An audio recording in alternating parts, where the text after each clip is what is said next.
ताबड़तोड़ आपको बड़ी खबरें दिखाएंगे और शुरुआत भी कर रहे हैं बड़ी खबर के साथ, जो कि सैफ अली खान से जुड़ी हुई है। सैफ अली खान पर अटैक मामले में महाराष्ट्र सरकार में मंत्री नीतीश राणा का बयान सामने आया है। नीतीश राणा ने कहा है कि बांग्लादेश अब घरों में घुसने लगे हैं। शायद वो सैफ को बांग्लादेश ले जाने के लिए आए थे, लेकिन अच्छा है ना कूड़े कचरे को ले जाना चाहिए। मुझे तो शक है उसे चाकू मारा गया या वो एक्टिंग कर रहा है। हमले के बाद जितेंद्र आह्वान, सुप्रिया सुले को सैफ की चिंता है, लेकिन हिंदू कलाकार की चिंता नहीं है। तो लगातार सैफ मामले पर राजनीति भी गरमा रही है। महाराष्ट्र सरकार में मंत्री है नीतीश राणे, उनका भी बड़ा बयान सामने आया। कहा कि बांग्लादेशी अब घरों में घुसने लगे हैं।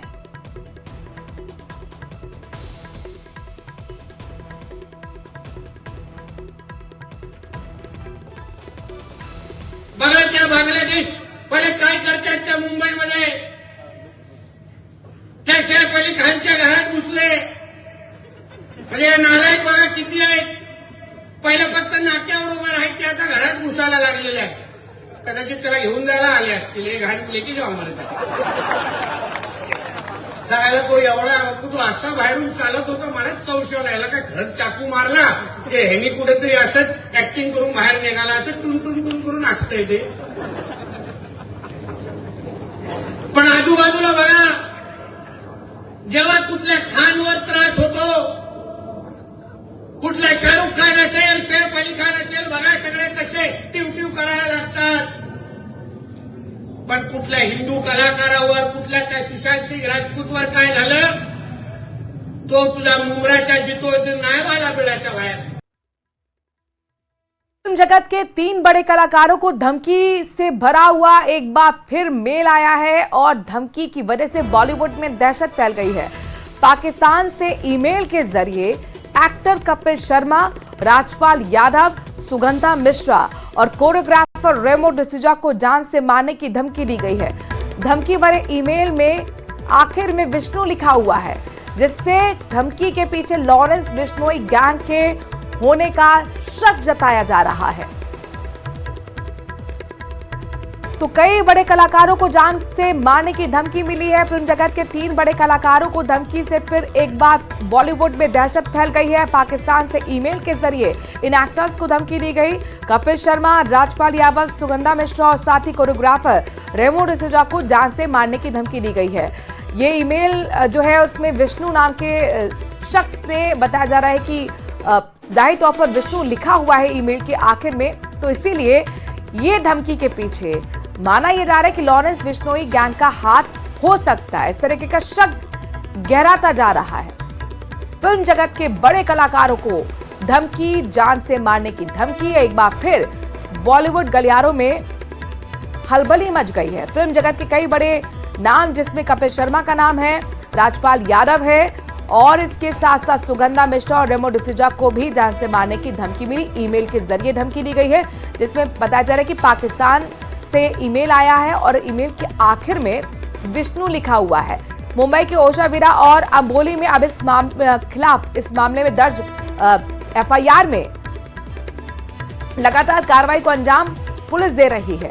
फिल्म जगत के कई बड़े कलाकार हैं जिनको धमकी दी गई है, जान से मारने की धमकी दी गई है। कपिल शर्मा जो कि कॉमेडियन हैं, एक्टर हैं, साथ ही राजपाल यादव, सुगंधा मिश्रा जो कि सिंगर हैं, कॉमेडियन हैं, रेमो डिसूजा जो कि कोरियोग्राफर हैं, इन सभी को पाकिस्तान से आए ईमेल के जरिए जान से मारने की धमकी दी गई। लेकिन इससे लॉरेंस गैंग के पीछे माना जा रहा है कि उसी के सदस्य या उसी की गैंग की तरफ से इस तरीके की साजिश रची जा सकती है। बहरहाल खबरों में आगे बढ़ रहे हैं। अगली खबर महाराष्ट्र के जलगांव से है, जहां पर भीषण ट्रेन हादसे में 13 लोगों की जान चली गई है। 40 से ज्यादा लोगों के घायल होने की जानकारी मिल रही है। हादसे की जो तस्वीरें सामने आई हैं वो रोंगटे खड़े कर देने वाली हैं। रेलवे अधिकारियों के मुताबिक ये भयानक हादसा जलगांव के परांडा नाम के रेलवे स्टेशन के पास हुआ। बताया गया है कि लखनऊ से मुंबई के बीच चलने वाली पुष्पक एक्सप्रेस में आग लगने की अफवाह फैल गई थी, जिसके बाद चेन खींचने की वजह से कई लोग घबराकर नीचे कूद पड़े। दूसरी तरफ आने वाली कर्नाटक संपर्क क्रांति एक्सप्रेस उन्हें कुचलते हुए आगे बढ़ गई। मृतकों की संख्या बढ़ भी सकती है, हालांकि अभी 13 है। जलगांव में हुआ हादसा बहुत ही दुर्भाग्यपूर्ण है। दुर्दैवी है। मैंने उसकी जानकारी ली हुई है। कलेक्टर, विभागीय आयुक्त, उनसे मैंने बात की है और जो घायल है उनका इलाज तुरंत अस्पताल में, उनको हॉस्पिटलाइज करने की सूचना दी हुई है। रेलवे अधिकारियों के मुताबिक पुष्पक एक्सप्रेस में बैठे यात्रियों ने चेन पुलिंग की थी। इसके बाद यात्री ट्रेन के दूसरी तरफ उतरे और उसी दौरान दूसरी तरफ से आने वाली ट्रेन ने उन्हें कुचल दिया। तो अपने दर्शकों को बता रहे हैं, गलत साइड से ट्रैक पार करने की कोशिश के बीच यह हादसा हो गया। ट्रैक पर यात्री कर्नाटक एक्सप्रेस की चपेट में आ गए। जलगांव रेल हादसे में अब तक 13 लोगों की मौत हो चुकी है, 40 लोग घायल हुए हैं और माना जा रहा है कि मरने वालों की संख्या बढ़ भी सकती है। चेन पुलिंग कर ट्रेन को रोका गया था। गलत साइड से ट्रैक पार करने की कोशिश यात्रियों ने की और इस दौरान उधर से आ रही कर्नाटक एक्सप्रेस की चपेट में ये ट्रैक पर यात्री आ गए। 13 लोग जिनकी मौत हो चुकी है, 40 लोग घायल हैं। जलगांव हादसे पर रेलवे का बयान भी सामने आया है और उनका कहना है कि हादसे वाली जगह पर चेन पुलिंग की गई थी। हमने हेल्पलाइन नंबर तो जारी कर दिया है। लखनऊ जंक्शन पे एक बूथ भी, इमरजेंसी बूथ है, वहाँ पे भी लोग जानकारी ले सकते हैं। बाकी तो जहाँ पे हुई है हादसा वो इंक्वायरी के बाद ही पता चलेगा कि क्या हुआ क्या नहीं। अफवाह किसने फैलाई, क्या किस तरह की अफवाह थी। और वहीं प्रधानमंत्री ऑफिस की ओर से सोशल मीडिया पर लिखा गया है कि महाराष्ट्र के जलगांव में रेलवे ट्रैक पर हुए दुखद हादसे से मैं दुखी हूं। मैं शोक संतप्त परिवारों के प्रति अपनी हार्दिक संवेदना व्यक्त करता हूं और सभी घायलों के शीघ्र स्वस्थ होने की प्रार्थना करता हूं। आधिकारिक लगातार यहां प्रभावित लोगों को हर संभव सहायता प्रदान कर रहे हैं। तो पीएमओ ऑफिस की तरफ से जो स्टेटमेंट जारी किया गया है एक्स सोशल मीडिया हैंडल पर, वो आपको तस्वीरें दिखा रहे हैं और इसमें कहा गया है जो अधिकारी वहां पर मौजूद हैं वो तुरंत मदद के लिए आगे बढ़े और इस तरह के काम को अंजाम भी दिया जा रहा है। सोशल मीडिया पर लिखा गया है, महाराष्ट्र के जलगांव में रेलवे ट्रैक पर खुद हुए ये जो हादसा हुआ है उसको देखकर मैं दुखी हूं और शोक संतप्त परिवारों के प्रति अपनी हार्दिक संवेदना व्यक्त करता हूं। प्रधानमंत्री ऑफिस के कार्यालय की तरफ से ये सोशल मीडिया पर जो पोस्ट लिखा गया उसमें घायलों के शीघ्र होने की, स्वस्थ होने की प्रार्थना की बात भी कही गई है। अलवर से इस बीच एक और बड़ी खबर आ रही है जहां पर आईटी की रेड पड़ी है। बिल्डर त्रिहान होम डेवलपर्स के कई ठिकानों पर आईटी की रेड पड़ी है। Urban square mall, Ashok Saini का घर, भिवाड़ी, गुड़गांव के ठिकानों पर भी रेड पड़ी है। साथ ही जयपुर, गुड़गांव से आईटी की कई टीमों ने सुबह रेड मारी। अशोक सैनी के घर और ऑफिस पर टीमें सर्च कर रही हैं, जांच कर रही हैं। करीब 7 से 10 गाड़ियों में 30 से 35 का स्टाफ मौजूद है। इनकम टैक्स अधिकारी कुछ भी बोलने को फिलहाल तैयार नहीं है, लेकिन ये बहुत बड़ी आईटी रेड है। जाने माना बिल्डर है त्रिहान होम डेवलपर्स, उसके ठिकानों पर ये रेड पड़ी है। अर्बन स्क्वायर मॉल हो या अशोक सैनी का घर, भिवाड़ी या फिर गुड़गांव के ठिकानों पर, जयपुर तक, अलवर तक, ये आईटी की कई टीमें सर्च सुबह से कर रही हैं और रेड मार रही हैं। अशोक सैनी के घर और ऑफिस पर भी टीमें जांच कर रही हैं। बताया जा रहा है कि 10 गाड़ियों में भरकर 30 से 35 से ज्यादा का स्टाफ पहुंचा और जांच पड़ताल कर रहा है। इनकम टैक्स के अधिकारी फिलहाल अभी कुछ भी बोलने से बच रहे हैं। होम डेवलपर्स पर लगातार इनकम टैक्स की कार्रवाई जारी है। अभी इस समय हम मौजूद हैं अर्बन गैलेरिया जो मॉल है, उस मॉल के अंदर इनकम टैक्स की जो टीमें हैं वो लगातार यहाँ के दस्तावेजों की जांच कर रही है। और ये जो मामला है, यहाँ सुबह 7 बजे यहाँ टीम पहुंच गई थी और टीम ने यहाँ पर जो है, जो अशोक सैनी जो डायरेक्टर हैं, उनके यहाँ घर पर क्या बोलते हैं लगातार जो है कार्रवाई जारी की। और इसके अलावा जो है यहाँ पर जो मॉल है, मॉल पे भी यहाँ लगातार जो है कार्रवाई जारी है। लेकिन जब इनकम टैक्स की जो टीम जो है जैसे यहाँ पहुंची तो यहाँ पर अधिकारी जो है वो अलग अलग ठिकानों पर जो है कार्रवाई करने के लिए पहुंचे। लेकिन सबसे बड़ी बात यह है कि ये जो होम डेवलपर्स जो है ये एक रियल एस्टेट में बहुत बड़ा नाम है और अलग अलग इसके प्रोजेक्ट चल रहे हैं। दिल्ली, गुड़गांव, भिवाड़ी और अलवर में इसके प्रोजेक्ट हैं। और सबसे बड़ी बात यह है कि यहाँ पर जो हम आपको दिखाना चाहेंगे कि इसके अंदर जो है लगातार कार्रवाई जारी है और यहाँ पर अभी आने जाने के लिए प्रवेश बंद किया हुआ है। अधिकारी जो लोग हैं वो अंदर है और अधिकारी कुछ भी बोलने को तैयार नहीं है। जैसे ही यहाँ टीम पहुंची थी तो यहाँ एक तरह से जो है यहाँ के जो त्रिहान होम डेवलपर्स के जो कर्मचारी हैं उन्होंने यहाँ पर आना जाना बिल्कुल बंद कर दिया था। नितिन शर्मा, न्यूज़ 18, अलवर। अयोध्या के मिल्कीपुर विधानसभा उपचुनाव में जीत के लिए बीजेपी ने प्रचार के लिए पूरी ताकत झोंक दी है। सीएम योगी 24 जनवरी को मिल्कीपुर में जनसभा को संबोधित करेंगे। सवाल यह है कि अखिलेश यादव कब मिल्कीपुर का रुख करेंगे।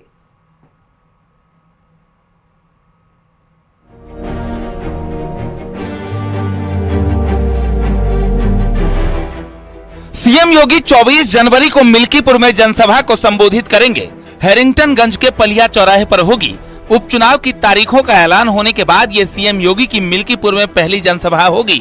जनसभा का संयोजन पूर्व विधायक गोरखनाथ बाबा को सौंपा गया है। मिल्कीपुर के रण में ब्राह्मण वोट को साधने के लिए बीजेपी के पूर्व विधायक खब्बू तिवारी भी प्रचार में जुटे हैं। कार्यकर्ता और नेताओं के साथ वो बीजेपी के समर्थन में वोट करने की लोगों से अपील कर रहे हैं। बीजेपी ने चंद्रभानु पासवान को अपना प्रत्याशी बनाया है। मिल्कीपुर के दंगल के लिए समाजवादी पार्टी ने स्टार प्रचारकों की लिस्ट जारी कर दी है। अखिलेश यादव इस लिस्ट में पहले नंबर पर हैं। चुनाव की घोषणा से पहले अखिलेश मिल्कीपुर पहुंचे थे।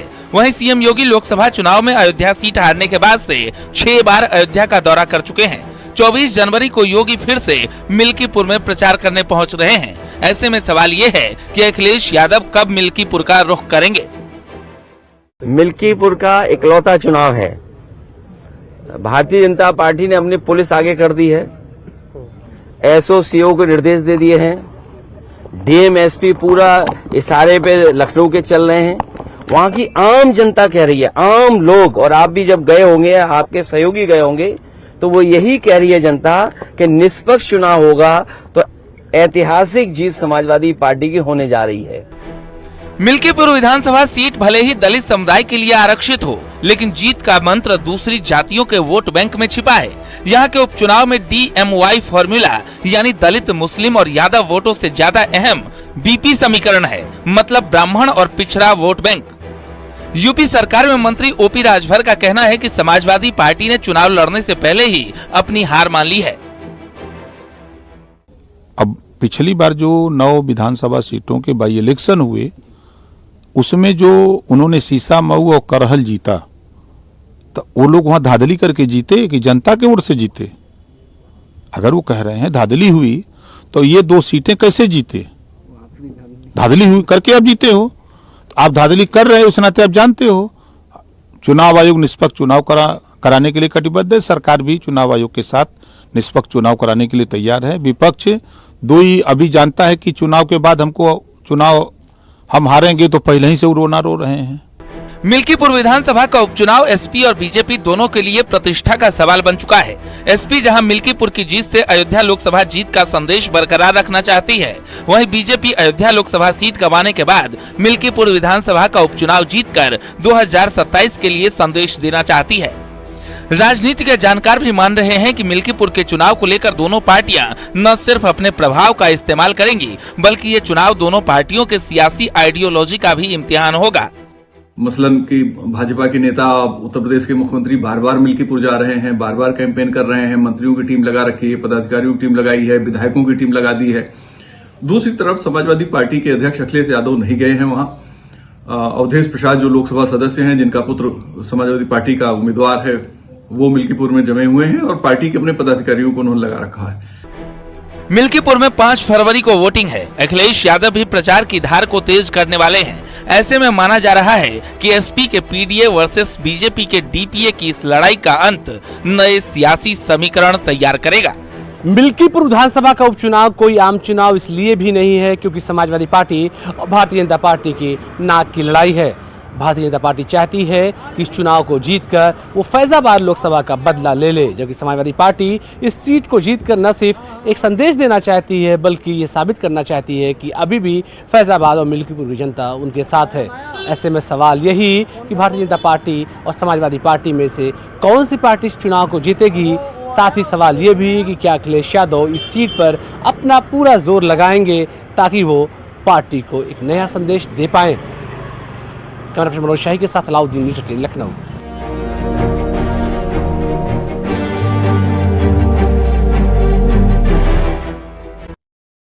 खबर झुन्नू से है। यहाँ पर उदयपुर वाटी में धनवता गांव में खानेश्वर महादेव मंदिर के पास पहाड़ियों में बीते 3 दिन से पैंथर का मूवमेंट है। ग्रामीणों ने मंदिर के पास और उससे सटी पहाड़ी में एक साथ 2 से 3 पैंथर देखे हैं, जिसके बाद इलाके में दहशत का माहौल है। ग्रामीणों ने बताया कि मंदिर के पास बीते 3 से 4 दिन में पैंथर का मूवमेंट बना हुआ है। पैंथर के मूवमेंट से मंदिर में आने वाले श्रद्धालु और पास में ही स्कूल स्थित स्कूल में पढ़ने वाले बच्चों पर पैंथर के हमले का डर बना हुआ है। फिलहाल वन विभाग को जानकारी दी गई है। जिम्मेदार अधिकारी अब तक हालांकि मौके पर नहीं पहुंचे। ग्रामीण वन विभाग से जल्द रेस्क्यू टीम भेजने की मांग कर रहे हैं।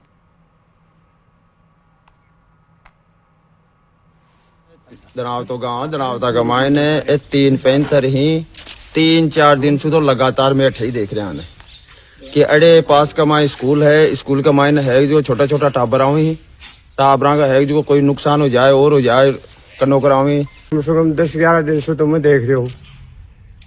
3 ही है, कोई तो बच्चा बताओ तो बराबर कैसा है। आज थे भी देख लिया सारा।